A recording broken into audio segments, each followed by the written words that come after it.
You missed some important news from the LGBTQ plus community this week. To ensure you are current, we are recapping that important news. Here's what you may have missed. Indiana Councilman mocks trans community. Quote, "I identify as a woman of color."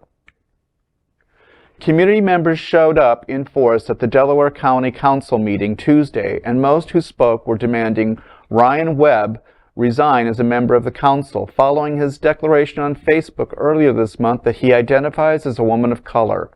Charlize Jamison, a transgendered female, addressing the council saying, quote, "I know better. We all do. I know better because of his history of making hateful anti-trans statements on social media and disrespecting one's pronouns. He has purposefully and intentionally misgendered me. That is not something transgendered people do to one another." End of quote. She also went on to say that Webb was being disingenuous and his words embarrassed the county council too. Webb and the rest of the council sat silently as a parade of people addressed the elected officials, showing various degrees of disappointment and anger, each speaking for about 3 minutes as allowed by council rules.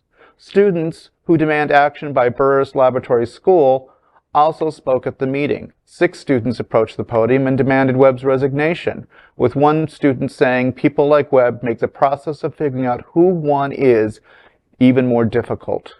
Later, Webb told the Star Press that the people who spoke against him had a right to voice their concerns, but he wishes they would step back and realize they are perpetuating hate, intolerance, and bigotry towards him.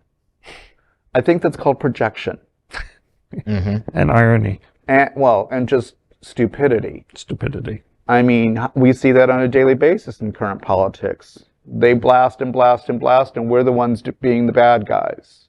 So the masses are turning around the conversation and making it that they're the victim as opposed to exactly the one that's on the attack. You know, but listen, this ignorance, this is a really ugly example of the ignorance in the heterosexual community, right, and this conservative heterosexual agenda, this very conservative, because, you know, their ignorance will be like, oh, this person is trans, identifies as trans, they look like a man, or they look like a woman. They don't look like whatever they're choosing to claim to be, right?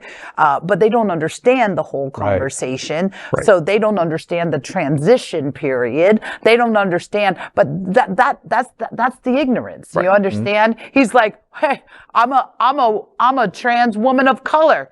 Just let me be. Don't attack me. They think it's just a pronoun rather than a feeling and a reality or it's a person. They know what it is. They know. I would call him a troll, but that's an insult to trolls because trolls are cute little things with funky hair that goes up and, and all that. More than is that gnomes? No, gnomes are different. Okay, yeah, the troll. Cute hats and the troll is the cute little ugly thing that has hair. Right. Yeah. Yeah, as opposed to the cute little ugly thing that's bald. But I don't. But no, these to a certain extent are my people. I lived in Delaware County for 4 years. That is where Ball State University is. Okay. So I attended there 1990 to 1995. And this is pretty much on brand. I mean, it's not even like a liberal, like Muncie, Indiana, that's the main city where the college is in Delaware County. It's not like that's even a bastion of liberalism that, you know, like a little blue dot in this red county. It's really not. When I was there, they were, internally, they were having a conniption fit whether the lesbian and gay organization should be the LGB. They were having a conniption fit over adding the B to the acronym. So that's these people. Okay. And they're not going to move a whole lot, but it warms my heart that kids from the university came out and spoke up. They know, they're smart enough to know that they're not going to change things, but they are calling him out.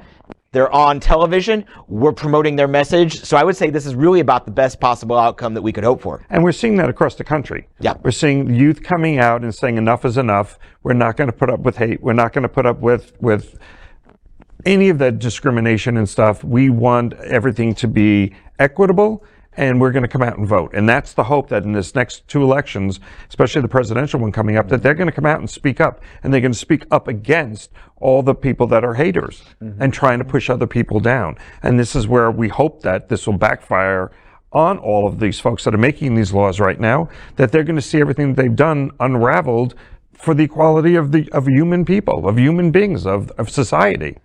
So Keep watching the only television news in the world from our LGBTQ plus community, and stay informed on everything that is important for and about our diverse LGBTQ plus community.